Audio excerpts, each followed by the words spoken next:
Jangan lupa like dan subscribe untuk mendukung channel ini. Bangga melayani bangsa. Assalamualaikum warahmatullahi wabarakatuh dan salam sejahtera untuk kita semua. Halo teman-teman, kembali lagi bersama saya Muhammad Rizal Kurniawan Yunus, salah satu peserta Latsar CPNS yang diselenggarakan oleh Lembaga Administrasi Negara bekerja sama dengan BPSDM Provinsi Sulawesi Barat. Saya juga merupakan salah satu CPNS dari Kementerian Pendidikan dan Kebudayaan, Riset dan Teknologi pada instansi Universitas Sulawesi Barat. Baik teman-teman sekalian, pada kesempatan ini saya akan sedikit berbagi mengenai salah satu core value berakhlak, yaitu kolaboratif, yang telah saya dapatkan pada saat mengikuti tahapan MOOC. Baik teman-teman, langsung saja. Yang pertama adalah sebenarnya apa itu kolaboratif. Jadi pengertian kolaboratif tersendiri itu ada banyak pendapat.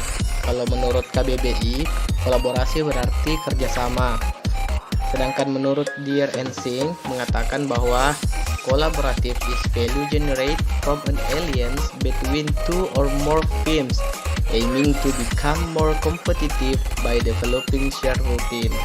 Yang artinya bahwa kolaborasi merupakan gabungan antara dua atau lebih kelompok yang tujuannya untuk membuat menjadi lebih kompetitif dan berkembang bersama. Jadi itu tadi pengertian dari kolaborasi.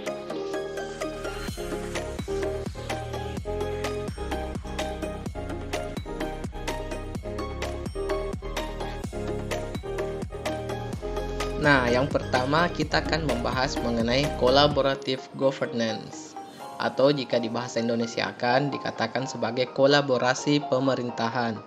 Di sini juga ada beberapa pendapat mengenai collaborative governance. Pada video kali ini saya merujuk dari pendapat yang dikemukakan oleh Irawan yang mengatakan bahwa collaborative governance sebagai sebuah proses yang melibatkan norma bersama dan interaksi saling menguntungkan antar aktor governance. Nah, pada collaborative governance ini mencakup kemitraan institusi pemerintah untuk pelayanan publik, yaitu sebuah pendekatan pengambilan keputusan, tata kelola kolaboratif, dan serangkaian aktivitas bersama di mana mitra saling menghasilkan tujuan dan strategi dan berbagi tanggung jawab serta sumber daya. Itu tadi mengenai collaborative governance. Selanjutnya kita akan melihat bagaimanakah kriteria dari kolaborasi governance. Nah, berbeda dengan bentuk kolaborasi lainnya, bahwa organisasi lain dan individu berperan sebagai bagian strategi kebijakan. Kalau pada kolaboratif governance menekankan semua aspek yang memiliki kepentingan dalam kebijakan membuat persetujuan bersama dengan berbagi kekuatan. Di sini Ansel and Guys membagi kriteria kolaborasi menjadi 6. Yang pertama adalah forum yang diprakarsai oleh lembaga publik atau lembaga. Kemudian yang kedua, peserta dalam forum termasuk aktor non-state. Kemudian yang ketiga, peserta terlibat langsung dalam pengambilan keputusan dan bukan hanya dikonsultasikan oleh agensi publik. Kemudian yang keempat, forum secara resmi diatur dan bertemu secara kolektif. Yang kelima, forum ini bertujuan untuk membuat keputusan dengan konsensus, bahkan jika konsensus tidak tercapai dalam praktik. Dan yang terakhir, yang keenam, fokus kolaborasi adalah kebijakan publik atau manajemen. Jadi ini 6 kriteria dari kolaborasi yang dikemukakan oleh Ansel and Guys. Baik teman-teman, selanjutnya kita akan melihat mengenai pendekatan yang kedua, yaitu Whole of Government, atau sering disingkat sebagai WOG. Jadi WOG ini adalah sebuah pendekatan penyelenggaraan pemerintahan yang menyatukan upaya-upaya kolaboratif pemerintahan dari keseluruhan sektor dalam ruang lingkup koordinasi yang lebih luas guna mencapai tujuan-tujuan pembangunan kebijakan, manajemen program, dan pelayanan publik. Oleh karenanya, WOG ini juga dikenal sebagai pendekatan interagensi, yaitu pendekatan yang melibatkan sejumlah kelembagaan yang terkait dengan urusan-urusan yang relevan.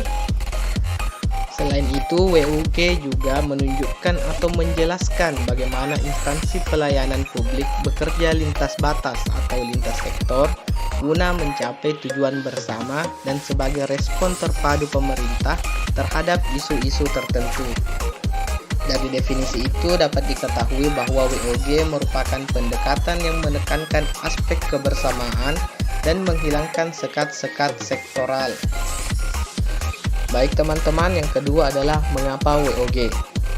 Jadi sebenarnya terbagi menjadi dua faktor, yaitu faktor eksternal dan faktor internal. Yang pertama adalah faktor eksternal. Hal ini dikarenakan adanya dorongan publik dalam mewujudkan integrasi kebijakan, program pembangunan dan pelayanan agar tercipta penyelenggaraan pemerintahan yang baik. Kemudian dari sisi faktor internalnya, karena adanya fenomena ketimpangan kapasitas sektoral sebagai akibat dari adanya nuansa kompetisi antar sektor dalam pembangunan.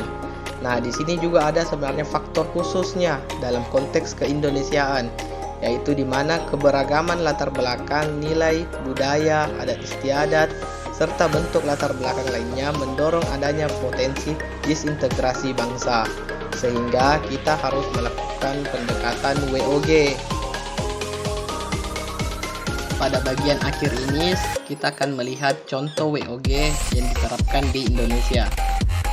Jadi pada dasarnya sebenarnya pendekatan WOG ini mencoba menjawab pertanyaan klasik mengenai koordinasi yang sulit terjadi di antara sektor atau kelembagaan sebagai akibat dari adanya fragmentasi sektor maupun eskalasi regulasi di tingkat sektor.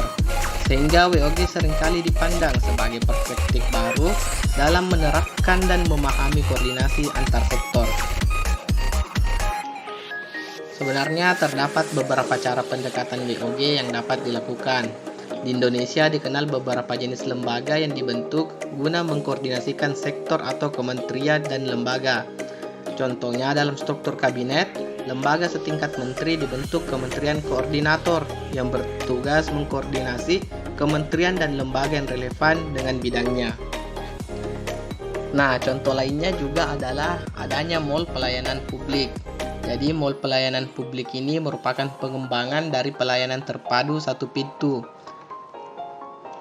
Pelayanan terpadu satu pintu ini juga merupakan contoh penerapan WOG, di mana dengan membentuk mall pelayanan publik dimaksudkan untuk terus meningkatkan pelayanan kepada masyarakat secara berkesinambungan agar warga dapat menikmati berbagai jenis layanan publik yang berada dalam satu atap dan dikemas dalam layanan yang cepat dan efisien.